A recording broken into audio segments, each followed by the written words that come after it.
Vous aimez tendre des pièges? Cette vidéo est faite pour vous. Amis du Shogi, bonjour et bienvenue sur la chaîne du Shogi Dojo Lyon.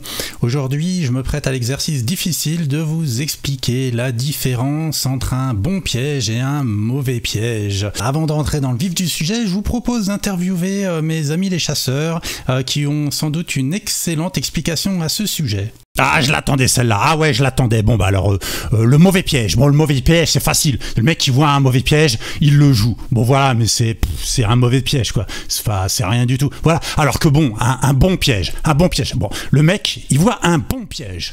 Voilà, il est là. Bon, il joue le bon piège, mais c'est un bon piège. Voilà, ça a rien à voir. C'est un bon piège. Ah ouais, je suis bien d'accord. Ça, c'est rien à voir. Merci beaucoup pour ces explications. Je ne doute pas que vous avez été convaincu par la démonstration donnée par ces chasseurs. Alors pourquoi c'est important de se poser la question?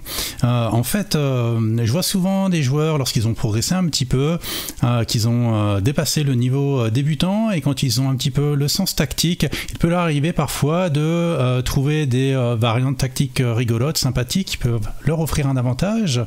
Et donc ils aiment bien tendre des pièges. Et c'est un style à la fois rigolo mais également extrêmement risqué, puisque si votre adversaire tombe dans le piège, eh bien c'est parfait, vous allez gagner l'avantage que vous souhaitiez. Mais si jamais votre adversaire ne tombe pas dans le piège, eh bien qu'est-ce qui se passe? Eh bien vous risquez de perdre la partie tout simplement et vous êtes piégé tout seul.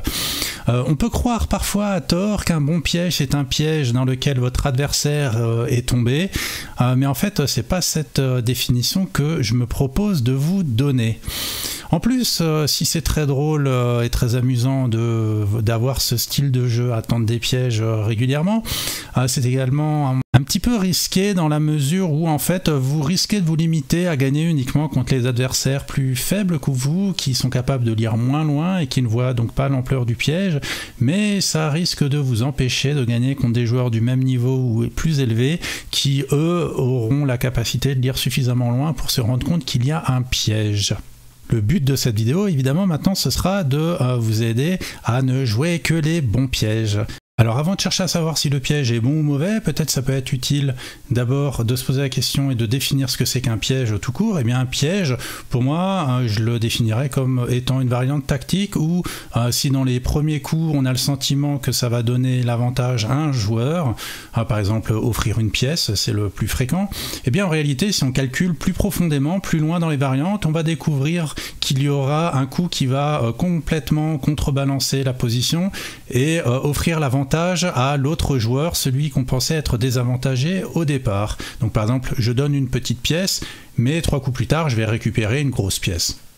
Voilà, donc si on est tous d'accord sur la notion de piège, essayons maintenant de se mettre d'accord sur ce qu'est un bon piège et un mauvais piège. Alors je vais donner un premier exemple de mauvais piège. Admettons, c'est à Sente de jouer, il bouge son token, il attaque la tour et il espère tendre le piège suivant, la tour capture, parachutage d'un cavalier qui fait une belle fourchette sur tour et fou. Voilà, donc ça c'est dans un monde idéal, on se dit on sacrifie un token et puis on va gagner une tour ou un fou.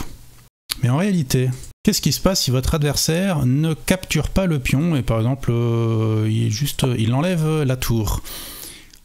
Eh bien, si votre adversaire ne tombe pas dans le piège, dans cette situation, votre token est parti du mauvais côté, alors qu'en réalité, votre token aurait dû se déplacer vers le château de votre adversaire. Donc en fait, vous avez affaibli le sabaki de votre token, et vous avez permis potentiellement à votre adversaire de prendre l'initiative. Dans ce cas, on peut dire que c'est un mauvais piège, puisqu'il suffit que votre adversaire ne joue pas la variante que vous aviez calculée pour que votre piège tombe à l'eau et que vous avez abîmé votre position. Donc si je résume, un mauvais piège, c'est un piège qui, si votre adversaire n'y répond pas, dégrade votre position. Prenons l'exemple maintenant de ce que je pense être un bon piège. Une fois de plus, c'est à Sente de jouer. La lance capture le pion, et là le risque c'est que si le dragon capture la lance, eh bien il va y avoir une fourchette roi dragon. Donc évidemment dans cette position, Le dragon ne peut pas capturer la lance et doit s'en aller. Alors qu'est-ce qui va faire que ce coup-ci, je considère que c'est un bon piège? Eh bien, ce qui fait que ce coup-ci je considère que c'est un bon piège, c'est parce que même si l'adversaire ne tombe pas dans le piège, eh bien, j'ai amélioré ma position. Lorsque vous voyez une variante tactique rigolote, vous vous dites, tiens, qu'est-ce qui se passe si mon adversaire capture, par exemple, et vous dites, ah, il y a un super piège, je peux gagner l'avantage. Mais pensez également à vous poser la question, qu'est-ce qui se passe si mon adversaire ne capture pas? Eh bien, si votre adversaire ne capture pas et que votre position s'est dégradée, ce sera un mauvais piège. Et si votre adversaire ne capture pas, mais que votre position s'est néanmoins améliorée, dans ce cas, c'est un bon piège. Et d'ailleurs, du coup, on n'a même plus envie de parler de piège tellement, mais plutôt de menace. En tout cas, c'est un bon coup, puisqu'il a amélioré votre position. Et ce, quand bien même votre adversaire n'est pas tombé dans le piège tendu.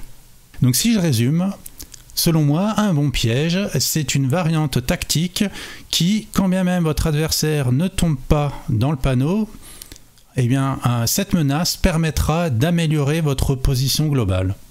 Voilà, j'espère que grâce à ma vidéo, désormais, vous ne jouerez que des bons pièges. Je vous souhaite bonne chance dans vos prochaines parties, contre les chasseurs en particulier. Merci, à bientôt.